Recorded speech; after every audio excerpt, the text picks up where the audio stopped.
So remember when we were growing up and your mom would say stuff like, yo, just because your friends jumped off the bridge, does that mean you're going to jump too? Absolutely. And the answer was supposed to be no, right? But you'd be like, actually, yes. I want to jump off this bridge. Yeah. But now the bridge is a smartphone. Yes. And we're putting 10-year-olds in line to go jump off this bridge, essentially. I mean, if you hand a smartphone to a 10-year-old, you're essentially trying to destroy their brain all at once. So I think today we're going to get deeper into the social media rabbit hole and especially talk about EdTech. It's been at the front of a lot of people's minds because of a series of lawsuits, which Dr. Dormy Williams will share information about. But for now, let's get into it.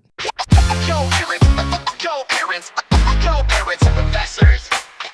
Yo, parents, yo, parents, yo, parents and professors. What's going on, everybody? Welcome to the Parents and Professors podcast with your favorite triple C's, co-parents, colleagues, and collaborators. This is the podcast where we explore the intersection of co-parenting, education, and anything else that we might find interesting.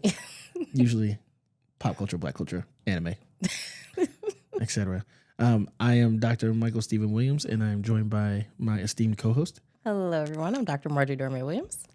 And so as Mike said, in this episode, we're really trying to tackle, I think, something that's been building for a while now and thinking about social media and in particular its impact on children, youth, young adults, particularly in light of these lawsuits that have been raised and the social media companies that are behind the lawsuits, which I think is a really valid part of the conversation. And I think what's most important is trying to get this conversation away from what we feel about smartphones and our kids and technology, and what does the actual research and data say about this phenomenon that we're currently experiencing. Yeah, so let me tell you in advance, the show notes will be robust. So make sure you check out the show notes. And let's get into it. But before we do, quick disclaimer. Our podcast is for educational entertainment purposes only. The views expressed are our own, and our discussions are based on personal experience, publicly available information, and general industry knowledge. We are not your mama. We are not lawyers. Leave us alone. We're trying to do the best that we can out here because we love the kids. For sure. So let's get into it. So where do you want to start? So I think you have a better grasp of it. So how about you set the scene? There are a series of lawsuits going on right now. Yes. About social media. Yes. And parents all around the world are fighting a battle with the great evils of social media and screens generally, because there's nothing easier than just handing your kid a screen when they're acting a fool. Yes. And I think I probably say this regularly, but I'm always struck by being out in public spaces now and how disconnected we are. And this is for everyone, right? Not just children. Yeah. But I do think it's particularly noticeable when it is kids, right? So, we travel a lot, walking through the airport or on a plane, and you look at any gate waiting area and kids got headphones on, iPads here. And I understand the They'd be having to get headphones too, because I even think about crispy Beats headphones on a 6-year-old. Oh, I think about my youngest. So my youngest is 5. Oh, yeah. Shout out to baby Maya. And there are times where you realize that privilege is a thing that the younger children get that the older children didn't, simply because your parents are in a better position. But now when I walk by Maya, if she's earned screen time, so I've got a whole bunch of different ways to train her brain to hopefully counterbalance the evil of the screen that she's asking for.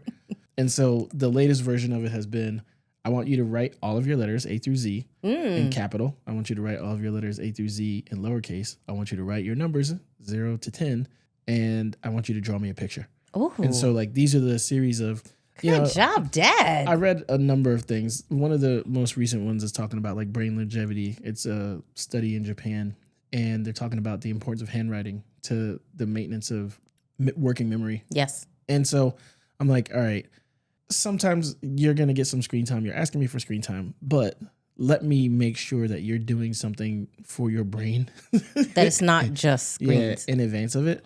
But I'm struck by the image of her when she does get screen time, because now technology is completely different. So Maximilian, our oldest, who's 14 years old, and then Maya, my youngest, who's 5 years old, I have these images in my phone and in my head of Maximilian when he's like trying to get on screens when he's little. He's got these little Amazon tablets and he's got like the headphones that plug into the headphone jack. Maya is on my latest model iPad with AirPod Maxes on. She was Like comfortable. complete surround sound.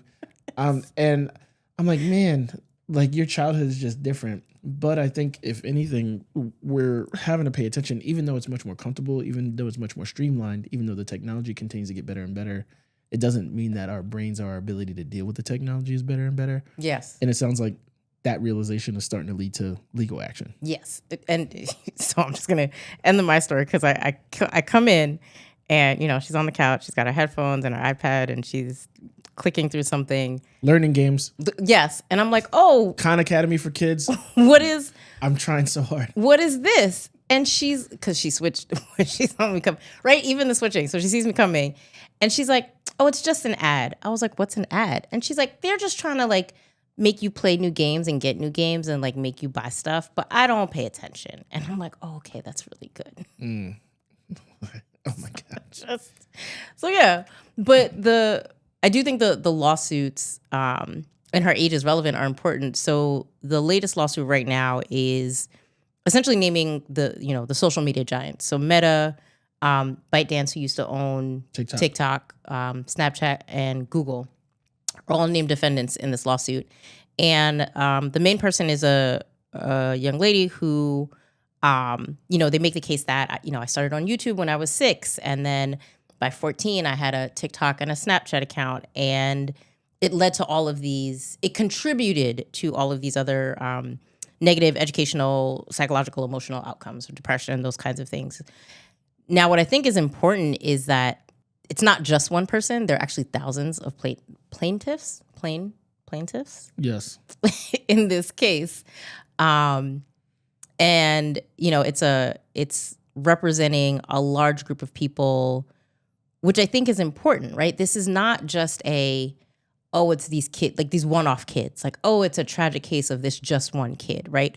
We're seeing trends and patterns in behavior. And one of the things we're going to talk about today is that there's research, right? One of the things that I think is often frustrating about any conversation is, right, this idea that, oh yeah, that's a thing, but not for me, not for my kids. I'm different. My kids are special. We're better than that. And, I think we all think our kids are special. Well, I think, but that doesn't. Is it the kids' special thing, or is it just general human resistance to change? So one of the things that's been spinning in my head just because of my deep sense of personal overwhelm right now is I don't really need to do anything new. I really just need to do what I know I'm supposed to do consistently. Right? Mm-hmm. And so, you want to lose weight? Guess what? You probably should go to the gym and like push some plates away from yourself. Right? Like, yes. You want to be productive as a writer? Like, well, then you got to protect your time to read and you got to protect your time to write. Right. Like those things often fall apart in the face of what becomes the hustle and bustle of everyday life. Like you let yourself get overwhelmed because it feels like the time you're trying to protect, you're always letting it be filled with something else. Mm-hmm. And so part of my concern, or even like part of where my mind is as we enter this conversation today, is how much of it is people not knowing? Because I think the mountains of evidence that social media is not good for you are pretty overwhelming. And like you could tie it to school performance. Even as the Trump administration tries to destroy the national data infrastructure, there's been a pretty consistent story about things that come out about social media. Yes. It's that this is not good for your brain. It's not good for your thinking. It's not good for your cognitive abilities. We have to be very careful about drinking whatever Kool-Aid the EdTech industry is trying to feed us. And I think there's another point, and so I don't want to jump ahead in the conversation, but I think we also have to be very careful as people who are educators and who study education for a living about like what the downstream consequences of EdTech seem to be. So to get to that, here's the thing that the lawsuit claims, that these companies have intentionally built their products to be addictive and that they specifically target minors as a core market for generating income and maintaining their business, That makes perfect sense to me. right? And so It's like how candy stays in business. Like, candy's never going out of business. but they put it the They have a cap. whole aisle in the grocery store. They have the aisle, but how you get got as a parent is the end cap. When you're trying to check out and there's gum and there's gummy bears and your kids are like, please, cherry please. heads Yeah, and like you can make the decision, like, am I gonna crush this little ninja's dreams today, every time. or am I gonna let them live and let them get the candy? And for me, I say it's like probably a strong 50-50. Like, You're much nicer than I am. yeah, it's like I'm like 1 out of 10. I mean, it depends on how many kids are with me. Okay. And which kid and whether they've been pleasing me recently with their behavior and their interactions at school. Well, like, Yeah, sure. From time to time. you could get some Oreos, but Do you need Oreos? you don't ever need Oreos. There's never a time in your life where you need an Oreo. Like, there's not. Like, the same way there's never a time in your life where you need ice cream. There's That never a time in your life- Fanta, that like, Coca-Cola. processed sugar, all the things that are illegal to In be other sold countries. in other countries, but that they let us shovel down our gullets in the United States. Like, you don't need Skittles. Like, what is that even made of? I don't even know. Red Dye 7. Nobody knows that, and that's the problem. Like, So I do feel like the social media component is really interesting because, our peers as parents. So this is a group of educated, in some cases, highly educated individuals who are professionals who excel in their fields and their careers in all of these ways. And yet when we bring the evidence and data, it's like, well, yeah, but not my kid. And here's the thing. It is your kid. This is what this thing is built for, right? And so it's everybody's kid. it's everybody's kid. It's all of us. It's us. Yeah, it's all of us. It's all of us. How many times have we had a conversation where it's like, I'm doing something and I go to my phone to check an email, pay a bill, look something up, and somehow 20 minutes later, I'm on Instagram. Like, what? How did I even get here? It don't take 20 minutes, B. No, it's 20 minutes for me to realize. I'll open my phone, forget almost immediately why I opened my phone, and then I'm scrolling. Instagram. And I'm like, wait a second. How did I get? I have finally implemented the daily timer. Game changer. Because it's like, Oh, like it'll just close it for you? it is like, you've used it for 15 minutes today, your time is up. And then I put it down. And it's funny because I'll forget that the timer has gone off and go back to open it up. And it's like, oh, your time is done for today. It's like, oh, yeah. My technique is phone in a different room while I'm working. Well, that's a good one. That's the easiest thing for me. Because for whatever reason, I have no interest in looking at Instagram on a web browser. Like, I never open it. And it's anywhere built but that on way the phone. on purpose. They build it so that you want to use it on your phone. Like, there's a difference in the setup and the layout and the accessibility. Like, that's on purpose. And in fact, they one of the things in the lawsuit talks about the fact that these companies learned from Big Tobacco and the gambling industry. So the science behind slot machines is what they have used to build these apps. Yeah, it makes sense to me. None of us are immune to this. Bells, whistles, flashes, little micro dopamine hits to Yes. make it seem like you're making progress even when you're not. Yes. Like when you be on the slot machine and you ask for like the 3,000 different angles and you win a penny. You're like, ah! I spent It's a $10 like and I won $1. It's a micro win. Yes. And it keeps you coming back for more. So, the science behind it, I think, is pretty clear. What's interesting on the, I think, other side is what the tech companies are arguing. And essentially, it feels like watching a kid give you like every excuse, like, well, technically. And so In your opinion. in your opinion. So one of the things they offer is like, well, there's no definition of social media addiction, so that can't be a thing. Oh, that I don't know why that took me to Tiger Woods and Sex Edition. Where it's like that's the ultimate attempt at an excuse. Like, say you're addicted to something. But you built it to be addictive. Well, we know they built it to be addictive. So like, what do we?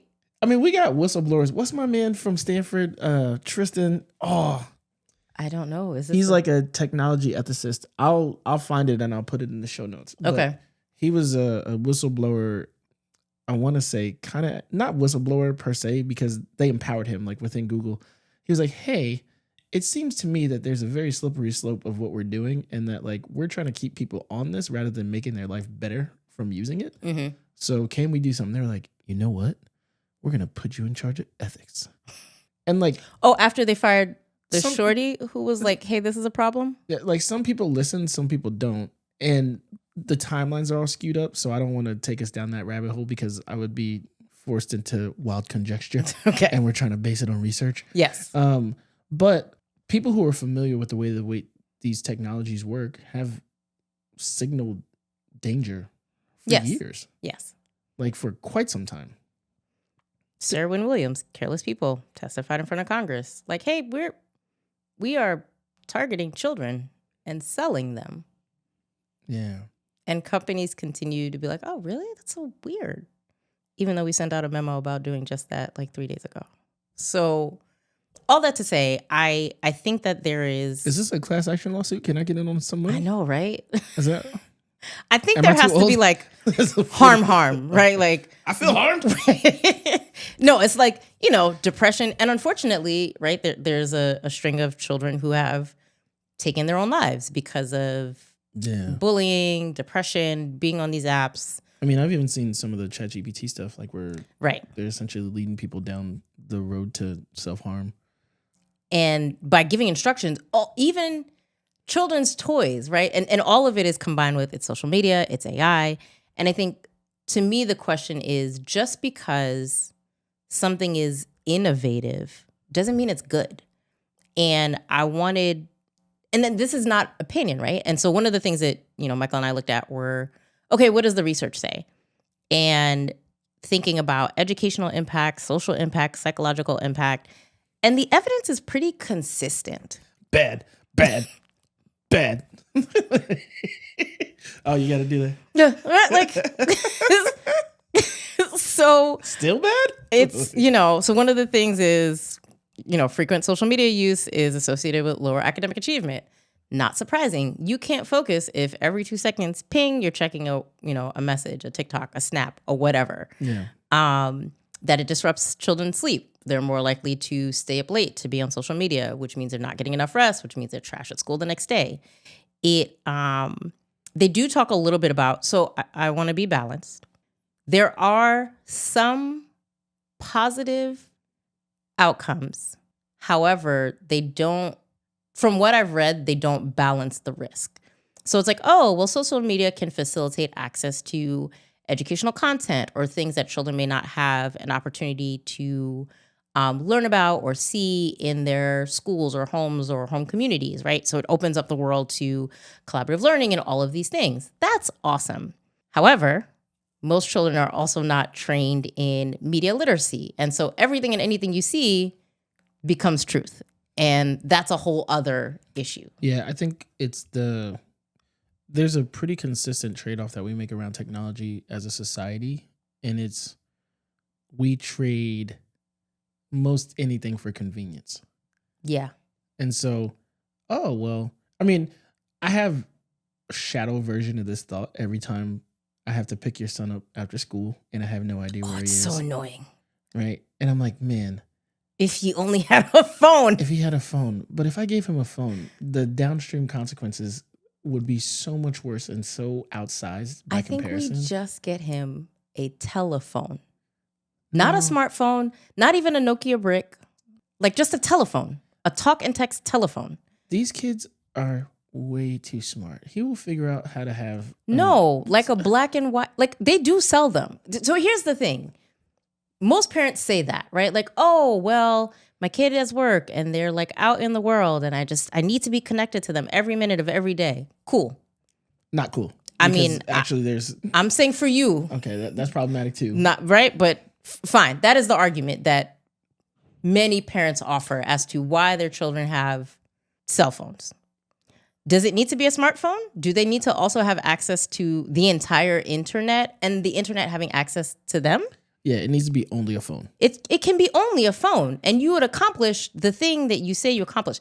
In fact, there's a book of digital minimalism, and it talks about what is the value that we have about anything, and how does technology help us to meet that value or achieve this use or purpose. So we say, this thing is because I need to be able to communicate with my child. My child needs to be able to communicate with me in case of a whatever. Great. Awesome. Why do they need Instagram? Why do they need Snapchat? Why do they need TikTok? That has nothing to do with communicating with you.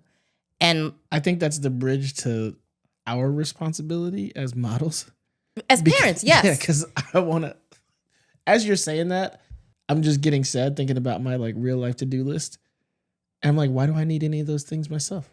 I don't need Snapchat. I definitely don't. I don't. Snapchat is for young people. I have never had Snapchat. I'm very proud to say that. I think we missed that wave because I've seen some young cats getting wins off of Snapchat. Are our age on it? And I'm like, but why? I heard the filters are dope. But like, that's even that. So, that's a problem, right? Our body dysmorphia. What does it teach? We have people that we know with younger kids. And it's like, oh, well, they like the filters and they're fun and cute. Yeah.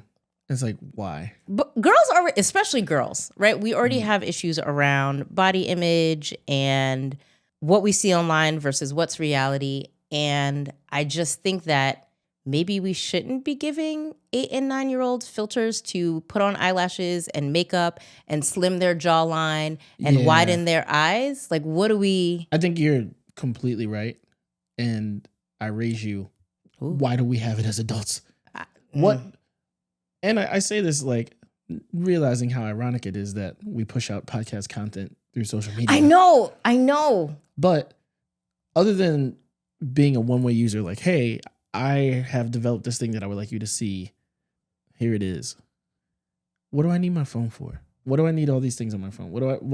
And I would go so far as to say, like, I would like to get to the point, you talk about digital minimalism. I would like to not even have my work email on my phone. I want to go back. Yeah, like there's no reason to have many of these technologies. They don't actually enhance your ability to think. They don't enhance your ability to do your job. You're utilizing a lot of them out of a perverted version of FOMO. Yes. And if we're taking it seriously, then I think that part of what I would like to do, and I'll say it here just so I could be held accountable for it, was like, I just want to do all of that stuff less so that I could be a role model for my kids. Present. But also so that I reclaim my brain. Yes. And my time. Yes. Because the sea of wasted time, even when it's funny, even when it's interesting. And there is. And it's often depressing because you're doom scrolling about, the latest ICE killing. And, you get the echo chambers of like left-leaning politicians, and then like sometimes you trip and fall because somebody sends you something and they take you down what the right is saying, and it's like, oh my God, I just spent an hour that I'm not going to get back, that I'm not productive about any of the things that I need to produce in the world. No value add. And what did I learn? That the United States is not in a good place. And I knew that. I knew that, right? I didn't open my phone for that. This was not helpful. And so I appreciate what you're saying about modeling behavior, because kids do what they see us do. Yeah. And if we're talking about, hey, you need to not be distracted, or, oh, you've got 6 different tabs open and I see that you're, on this site and on this site when you're supposed to be doing your assignment, write it down, get a notebook, use your pen. And I'm like, yeah, I need to do that myself, because I do think that there is, and not I think, research supports and provides evidence that we are dumbing ourselves down and losing important access to brain function and cognitive skills because of technology and social media. And as parents, I think that when we look at the evidence, it's important for us to make hard decisions. And that hard decision is like, yo, this thing is not good for us, right? It would be no different than, oh, this was good. The tobacco example, right? So Mike and I are reading 1025. It's really good. We'll talk about it on another pod. But one of the things that they raise in the book is essentially, how we communicate with young people. And one of the examples is the tobacco industry, right? And how amazingly successful they were. And despite the fact that they at one point had to, pay out settlement money so that the government could run PSAs about smoking, which actually just increased people's and young people's desire to smoke until it came to the truth.com ad campaign, which was really effective in speaking to young people in their own terms and in a way that resonated with, hey, like, you can make a decision about what's best for you. And like, we are giving you the information, but we trust you to make that decision. And I think as parents, we have the information to make better choices for our kids. And I think we have to get out of the social pressure of, well, everybody else has it. And I understand there's a whole social component to how kids engage and interact. And being online is a part of that now. But I think that's a trend that we should actually be working towards undoing. We should be interrupting that. Absolutely. Sure. So you took my brain in a couple of different directions when you're talking. And You're so welcome. I think the tobacco example is a good one.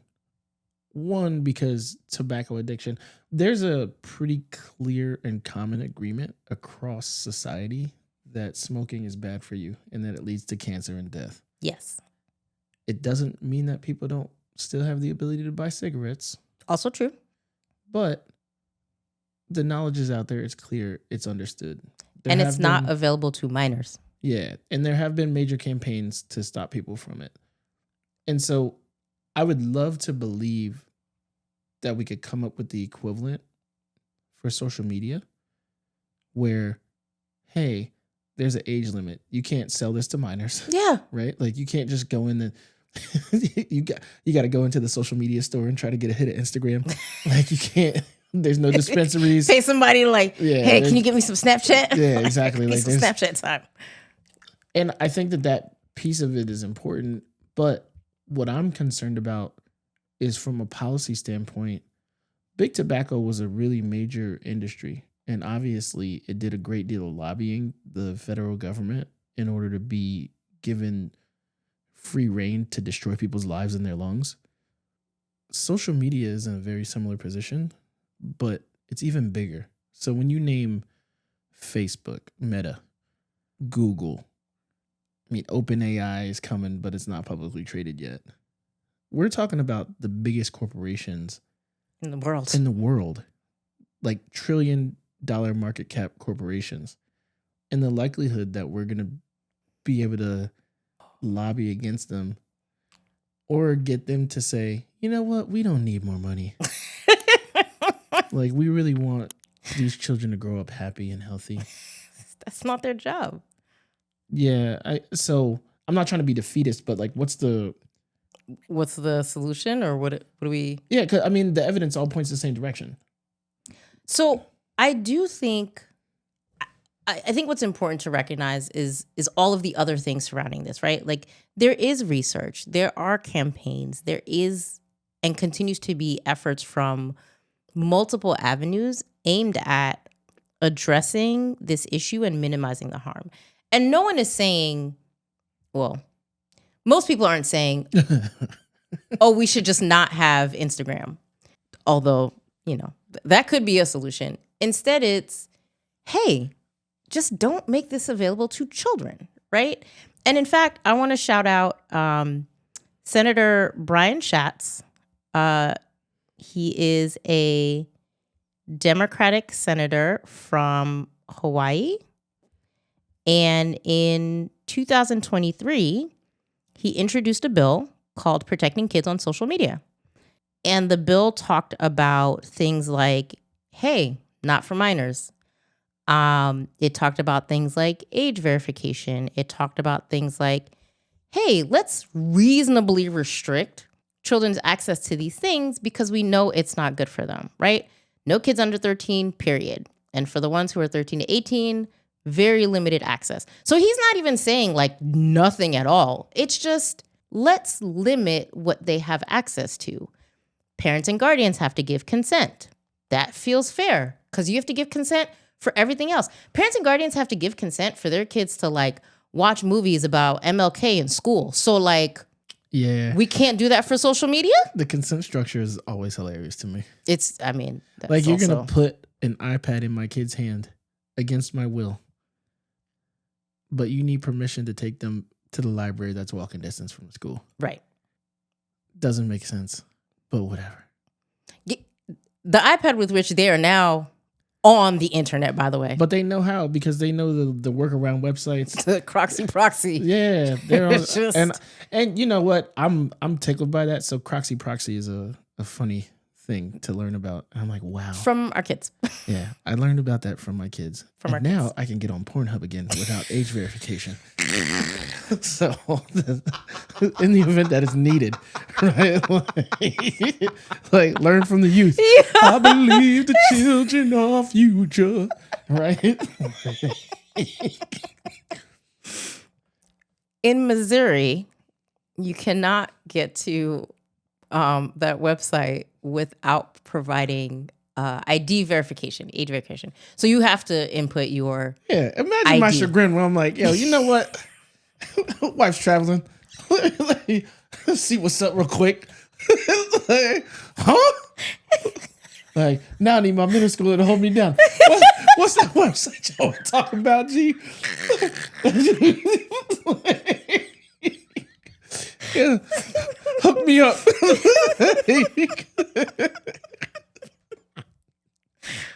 You know, it's good that we can learn from our children. Yeah, but so in all seriousness, I do think that the approach is similar to a lot of other approaches, right? Yes. And so nobody's going to do anything unless there's consistent legal action. There's consistent calling campaigns. There's a lot of people who band together.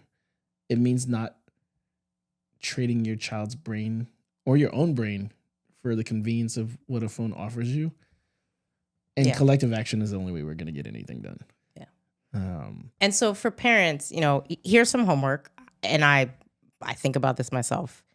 If you looked at your own screen time, and in particular, the time that you spend on your phone and where you're spending that time, if your child showed you that, what would your response be? Oh, I just know we would be beefing. I'd be like, why are you wasting all of this time? Is Nah. this why your homework's not done? Like, So I realized I'm just going to share my own experience. And I realized there's something that I really enjoy, and it's called habit stacking. So if you've read Atomic Habits, it's James Clear talks about, hey, habits that you would like to repeat, like figure out ways to merge them and like put them together. So one of my habit stacks is I can't play games on my phone unless I'm done with my top work priorities for the day, oh, that's good. or I'm on the treadmill. Okay. And so a lot of my video game time is on the treadmill. That's fair. Where I'm So you're getting my doing something. walk in. Okay. Yeah. But if you take my phone, you're like, yeah, Poppy, how is it possible that you spent 8 hours this week on your phone games? I'd be like, yo, I promise you. It was on paired with something I was else. on a treadmill for 5 of those hours, B. Like, That's fair. 45 minutes a day, That's fair. right? And so from a strategy standpoint, Okay. That feels reasonable. Now that you've explained it, Yeah. that feels reasonable. but if you're just looking at raw numbers without context, it's like, ooh. yeah, they're going to be Yeesh. beefing. They're like, word, Poppy, This is like, you told me to turn that off? right. So, you know, I think too, the other thing is there are long-term consequences for the things that are enacted now. And the impact on our kids, I think we're starting to see in real time, right? So these kids, you know, 2010, 2011 is when EdTech started to infiltrate schools. By the way, also found a study, because this I had to get out there. So 96% of school apps send student data to third parties, including advertisers. 96%. So Schoology and Jizme on SmackDog and you're the product. Noodle, your kids are the product. Yeah, your kids are the product. So there's that. But these kids grow up, you know, they go to college, they go to training programs, they enter the workforce.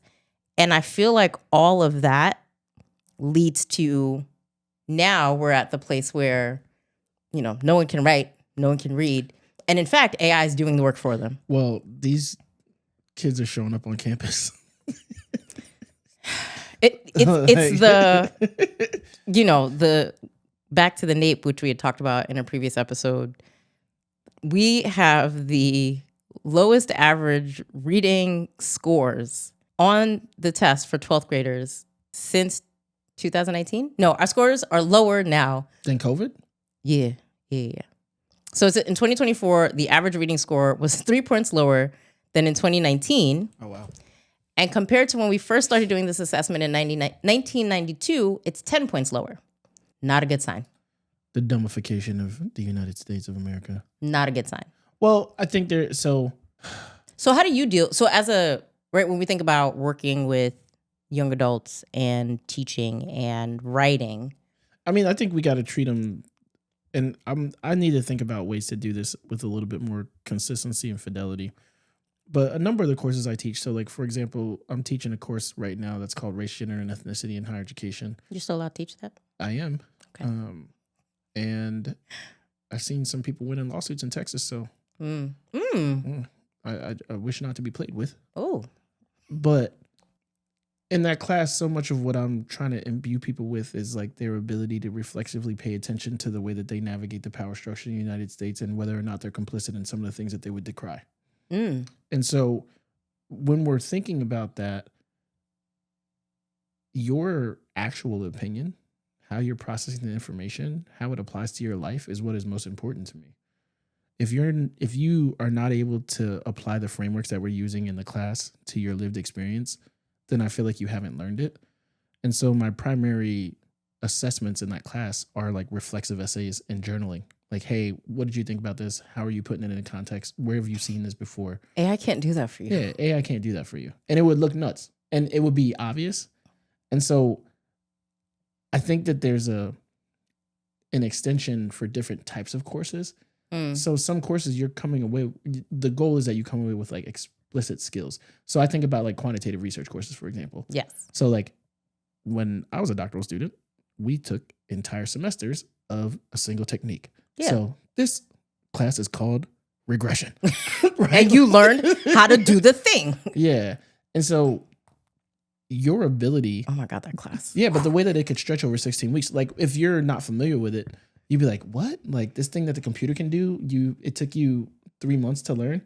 But then when you're like, well, actually, it's no. Yeah. And you would have no idea what the computer is doing if you don't understand the basics of the technique. Yeah. And so my concern is an extension of that into all realms of intellectual endeavor, which is it's easy to type into Google or to type into Gemini or to type into Claude or to type into ChatGPT, answer this question or do this thing for me. Your ability to discern whether that output is even valuable or correct is completely compromised if you don't have the foundations. And so I think that changes the way that we think about what it means to be, I mean, one, to be a professor. So like there's some existential threat that I'm concerned with because I know that ChatGPT can't do my job, but that doesn't mean that EdTech and Big Tech isn't going to try to convince the larger public. Oh, for sure. I know that students who leave our classes should be equipped with additional skills, but if they're taking shortcuts and they're not putting in the amount of time that's necessary to actually read the readings, if they're not sustaining attention long enough to get what they're supposed to get from a lecture, like that's not, there's a part of me where it's like, yeah, I already got my degree.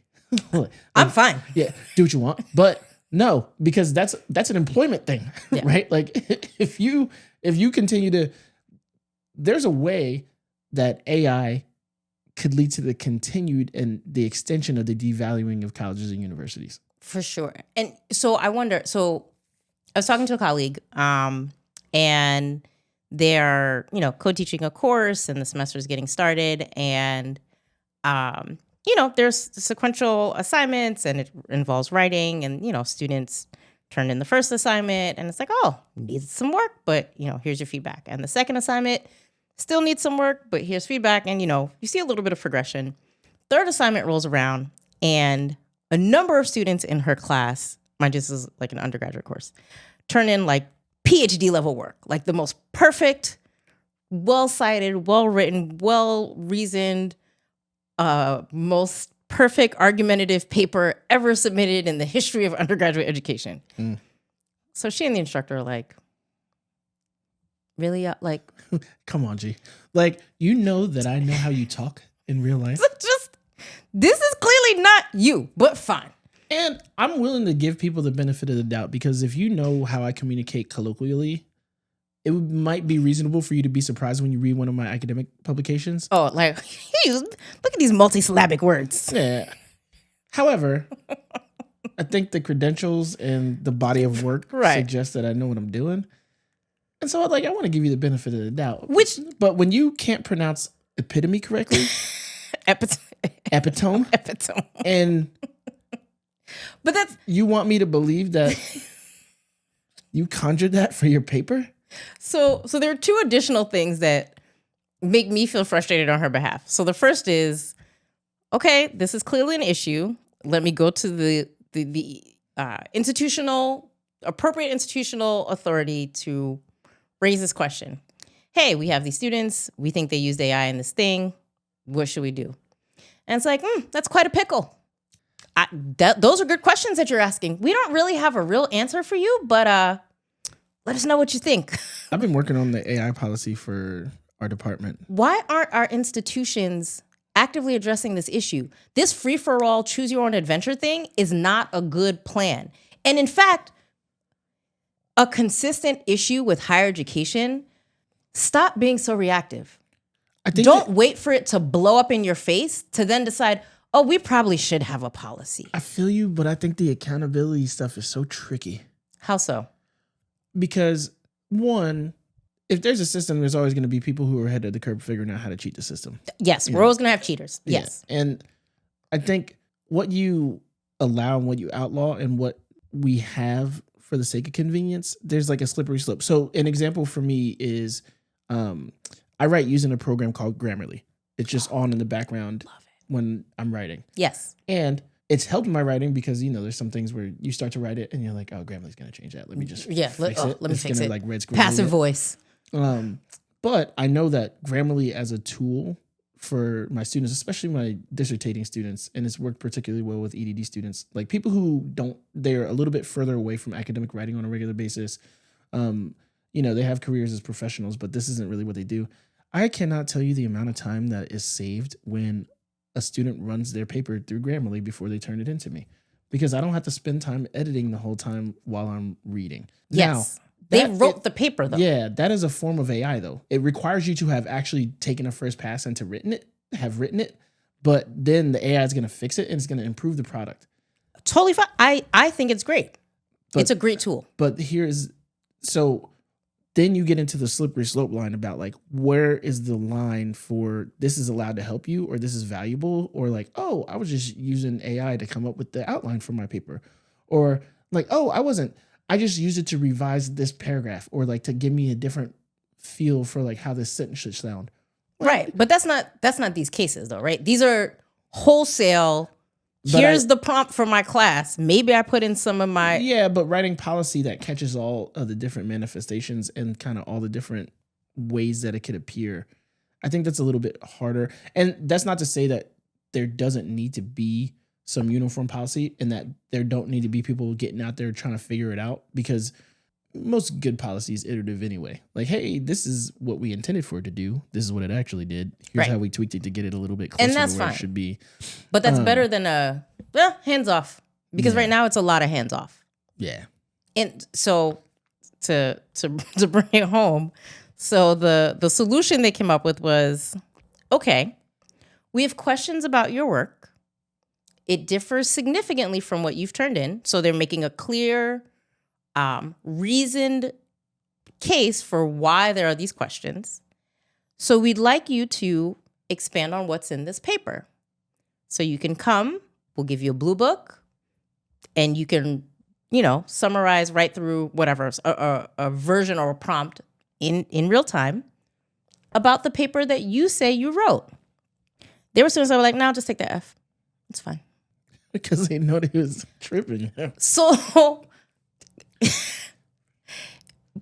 one, I appreciate this farce has run its course. Yeah, I mean, keep it funky.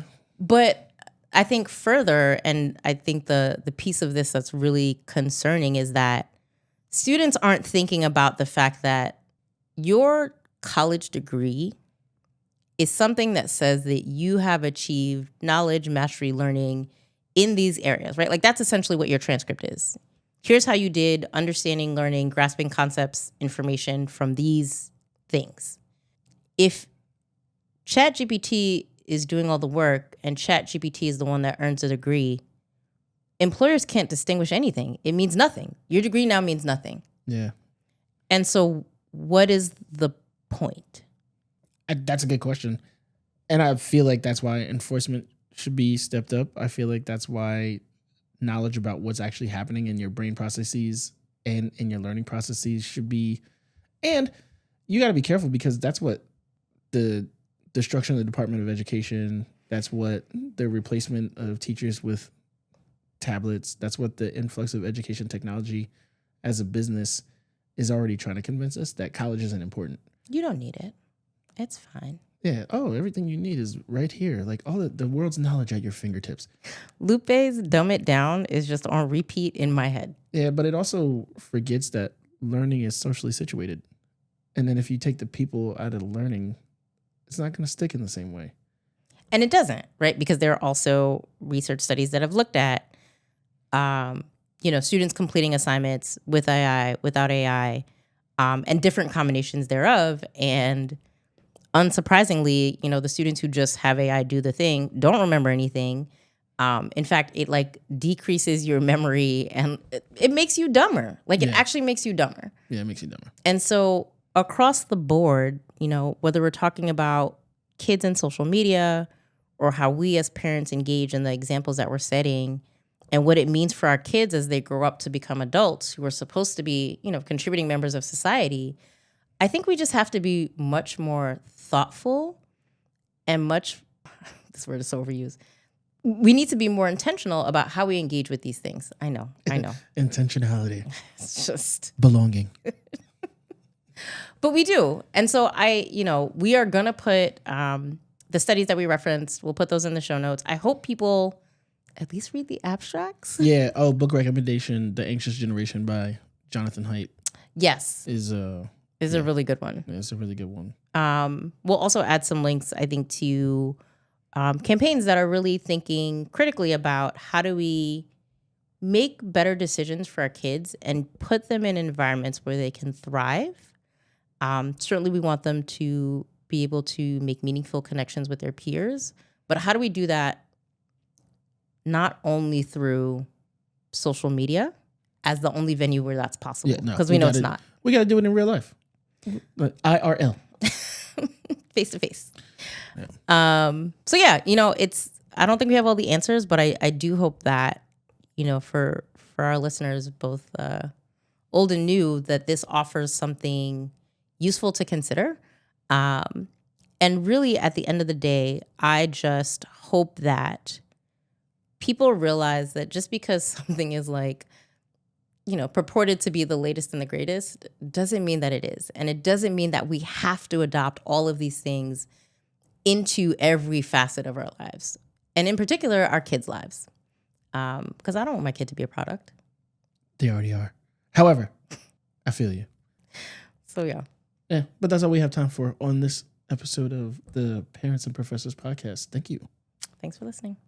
Peace. If this conversation resonated with you, do us a huge, huge, huge favor. Like the episode, subscribe to our YouTube channel, and follow us on all our socials. I actually be going crazy on Instagram, so that's the best one. And please feel free to drop a comment below. Tell us what you liked, what you hated, where you'd like us to dig deeper, or even if you think we missed something. We're always learning and growing, and we want to make sure that we're creating content that resonates with viewers like you. And most importantly, and this is a huge one, if you know somebody who could benefit from hearing the conversations that we're having on this episode, please share. Sharing is caring. We're doing this for the love and to build a community because it matters. And at the end of the day, that's the most important part, creating spaces where we can have real, honest conversations about the things that matter to you, education, parenting, relationships, and everything in between. So thanks for being part of our community. Go check out the catalog of other episodes if you haven't. And we look forward to seeing you next time on the Parents and Professors podcast. We let no cap Teaching on kids making moves. If a